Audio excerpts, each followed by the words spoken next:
বাবা মায়ের রাজকন্যা যখন একটা মেয়ে থেকে গৃহিণী হয়ে ওঠে তখন তার জীবনে অনেকগুলা চেঞ্জেস আসে। তার জীবনের অনেকটা প্রায়োরিটি অন্যদিকে মোড় নেয়। বিশেষ করে তার জীবনের যত শখ আহ্লাদ স্বপ্ন আছে সব কিছুই চেঞ্জ হয়ে যায়। বিয়ের আগে যে ছোট ছোট জিনিসগুলা তাকে আনন্দ দিত, খুশি করত, বিয়ের পরে সে খুশি হওয়ার কারণগুলাও কিন্তু চেঞ্জ হয়ে যায়। এই যেমন বর্তমানে সংসারের যত কেনাকাটা করতে পারি তত বেশি আনন্দ লাগে, যত কিছু কিনতে পারি তত বেশি খুশি লাগে।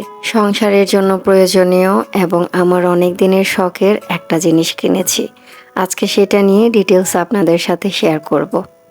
হ্যালো ভিউয়ার্স, আসসালামু আলাইকুম। নতুন আরও একটা ভিডিওতে আপনাদের সবাইকে ওয়েলকাম করছি। কেমন আছেন আপনারা সবাই? আশা করছি সবাই খুব ভালো আছেন। আমরা আলহামদুলিল্লাহ ভালো আছি। আশা করছি বরাবরের মতো আমার আজকের ভিডিও আপনাদের কাছে ভালো লাগবে। ভিডিওর শুরুতেই বলবো প্লিজ একটা লাইক দিয়ে তারপর বাকি ভিডিও কন্টিনিউ করবেন। অনেক দিন আগে থেকে চাচ্ছিলাম একটা এয়ার ফ্রায়ার কিনবো, কিন্তু কিনবো করে করে আর কেনা হচ্ছিল না। এই যে কিছুদিন আগে এসি কিনতে গিয়েছিলাম, সেই দিনই কিন্তু আমার শখের একটা এয়ার ফ্রায়ার কিনে নিয়ে এসেছি। ভেবেছিলাম মিয়াকো ব্র্যান্ডের একটা এয়ার ফ্রায়ার কিনবো। মিয়াকো ব্র্যান্ডের যে শপটা ছিল সেটাতে আমি 6 অথবা 7 লিটারের এয়ার ফ্রায়ার কিনতে চাচ্ছিলাম, সেটা কিন্তু ছিল না। তাদের কাছে 9 লিটার বা 12 লিটার এরকম বড় বড় এয়ার ফ্রায়ারগুলো ছিল, যেগুলো আসলে আমার দরকার ছিল না। আমার দরকার ছিল 6 অথবা 7 লিটার, এটুকু হলে আমার জন্য যথেষ্ট আর কি। যাই হোক, তো মিয়াকোর যে শপটা ছিল সেটাতে রেড সুইস ব্র্যান্ডের এই 6 লিটারের এয়ার ফ্রায়ারটা ছিল। রেড সুইস ব্র্যান্ডটা হচ্ছে মিয়াকো ব্র্যান্ডেরই একটা সিস্টার ব্র্যান্ড বলতে পারেন, মানে মিয়াকো ব্র্যান্ডেরই একটা পার্ট আর কি। ওরাও সব দিক বিবেচনা করে দেখলাম রেড সুইস ব্র্যান্ডটা যেহেতু মিয়াকোরই একটা ব্র্যান্ড, সো আমরা চাইলে রেড সুইসই নিতে পারি। তো এটা ছিল 1800 ওয়াটের 6 লিটারের একটা এয়ার ফ্রায়ার, এবং ভিতরে বাহিরে উপরে নিচে আমি সব কিছু আপনাদেরকে একটু দেখিয়ে দেওয়ার ট্রাই করেছি। এয়ার ফ্রায়ারের একটা বিশেষ সুবিধা হচ্ছে আপনি তেল ছাড়া ফ্রাই করে বিভিন্ন ধরনের নাস্তা বা খাবার খেতে পারবেন। এই সুবিধাটার জন্যই আমি বিশেষ করে এয়ার ফ্রায়ারটা কিনেছি, যেন ডুবো তেলে কোনো কিছু ফ্রাই করে খেতে না হয়, বা ডুবো তেলে ফ্রাই করে খাওয়ার যে নাস্তাগুলো আছে সেগুলো যেন আমি এয়ার ফ্রায়ারে করে খেতে পারি। আমার হাজব্যান্ড বলছিল চাইলে তুমি একটু ওভেন কিনে ফেলতে পারো, এয়ার ফ্রায়ার না হয় বাদ দাও আপাতত। পরে আমি বললাম আমার আসলে ওভেন নেওয়ার তেমন কোনো ইচ্ছে নেই আপাতত আর কি, পরে লাগলে নিব। কিন্তু আমার শখের একটা জিনিস হচ্ছে এয়ার ফ্রায়ার, আমি এটাই নিতে চাই। আর এটার বাজেট একটু কম।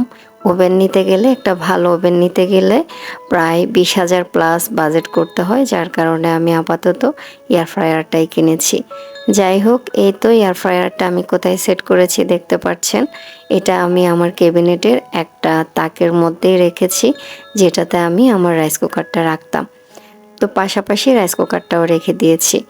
এনিওয়েজ, এয়ার ফ্রায়ারে অলরেডি একটা কি বলবো স্পঞ্জ কেক তৈরি করেছি, যেটা আমি তৈরি করার টাইমে শুরু থেকে আপনাদেরকে আসলে দেখাতে পারিনি, কারণ তখন আমার তেমন করে রেকর্ড করা হয়নি। যখন আমার এটা একদম হয়ে গিয়েছে তখন মনে হলো যে একটু রেকর্ড করে আপনাদের সাথেও শেয়ার করি কতটা পারফেক্টলি একটা স্পঞ্জ কেক আমার এয়ার ফ্রায়ারে হয়েছে।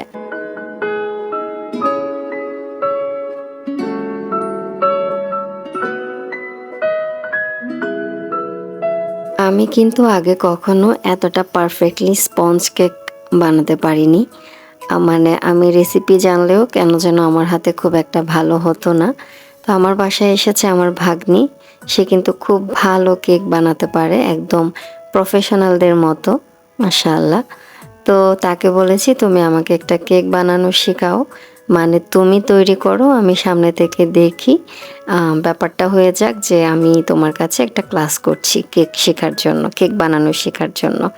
তো সে বানিয়েছে, আমি দেখেছি, আমিও শিখে নিলাম। তারপরে হচ্ছে এয়ার ফ্রায়ারে দিয়ে এই সুন্দর কেকটা হয়েছে। জানেন, জোহানের বাবা কিন্তু একদম কেক খেতে চায় না, কেন যেন সে কেক পছন্দ করে না বা খেতে পারে না, বা খেলে তার পেটে সয় না, এরকম একটা ব্যাপার আর কি। তো সে দেখলাম ওই দিন 2 পিস কেক এখান থেকে খেয়েছে। তার কাছে নাকি মনে হয়েছে এটা একদম পাউরুটির মতো স্পঞ্জি একটা কেক হয়েছে, যার কারণে খেতে খুব মজা লাগছিল আর মনে হচ্ছিল খেলে তেমন কোনো ঝামেলা হবে না। আপনারা নিজেরাই দেখতে পেয়েছেন কতটা সুন্দর স্পঞ্জি একটা কেক হয়েছে। নিশ্চয়ই আমি নেক্সট টাইম ট্রাই করলে আপনাদের সাথে রেসিপি সহ শেয়ার করব। আমি এর মধ্যে এয়ার ফ্রায়ারে আরও বেশ অনেকগুলো রেসিপি ট্রাই করেছি, যেমন পিৎজা বানিয়েছি, স্যান্ডউইচ বানিয়েছি, তারপর ফ্রেঞ্চ ফ্রাই করেছি, তারপর চিকেন তান্দুরি করেছি, তারপর বেগুন ভাজা করেছি, তারপর পুডিং বানিয়েছি, তারপর আমি আবার পাউন্ড কেক বানিয়েছিলাম, তারপর ব্রেড দিয়ে পুডিং বানিয়েছি, আরও বিভিন্ন টাইপের কিছু ট্রাই করেছি। কিছু ভালো হয়েছে, কিছু ভালো হয় নাই, যেহেতু আমার শুরুর দিকে এই জিনিসগুলো ট্রাই করা হচ্ছে, হয়তো আস্তে আস্তে পারফেক্টলি করতে পারবো আর কি। যাই হোক, কথা বলতে বলতে এদিকে আমি আরও একটা রেসিপি ট্রাই করছিলাম সেদিন।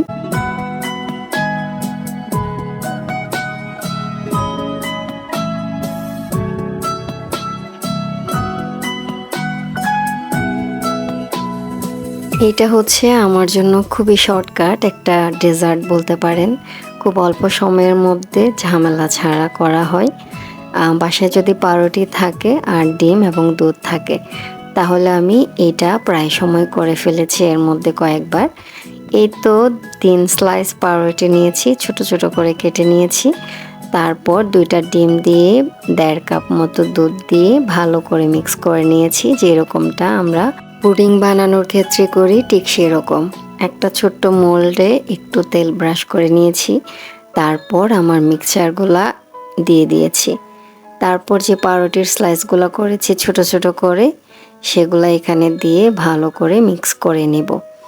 এটা আসলে একদম পারফেক্ট একটা পুডিং হবে না, বাট পাউরুটি যেহেতু আমি এখানে একটু স্লাইস করে দিয়েছি, একদম ব্লেন্ড করে দেই নাই, যার কারণে এটা একটু ক্রিমি, একটু সফট, একটু হার্ড, মানে সব মিলিয়ে এই ডেজার্টটা আমার কাছে খুব ভালো লাগে। মনে হয় ইনস্ট্যান্ট একটা ডেজার্ট, যেটা করতে তেমন কোনো ঝামেলা নেই, বাট খেতে খুব মজা। কিন্তু এটা একটু গরম গরম সার্ভ করলে ভালো। ঠান্ডা তো খেতে হয়, অনেক সময় ডেজার্ট ঠান্ডা খেতে ভালো লাগে, বাট এটা আমার কাছে মনে হয়েছে একটু গরম গরম খেলেই ভালো লাগে। এটা আমি 160 ডিগ্রি তাপমাত্রায় 20 মিনিটের জন্য দিয়েছিলাম। তো দিয়ে আমি আমার কাজকর্ম করছিলাম। এটার একটা সুবিধা হচ্ছে, যে টাইমটা আপনি সেট করে দিবেন সেই টাইমের হাফ টাইমে একটা সিগন্যাল দিবে, এবং যখন একবারে হয়ে যাবে তখন আরও একটা সিগন্যাল দিবে।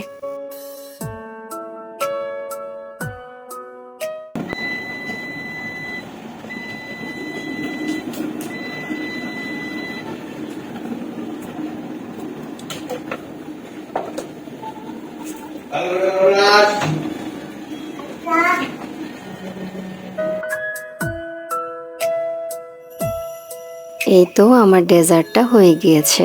তারপর আমি এটা গরম গরমই একটু কেটে সার্ভ করে নিচ্ছি। যদিও অল্প একটু ঠান্ডা হলে ভালো, বাট আমি তখনই খেতে হবে, সেজন্য সাথে সাথে গরম গরমই আমি এটা কেটে সার্ভ করে নিয়েছি।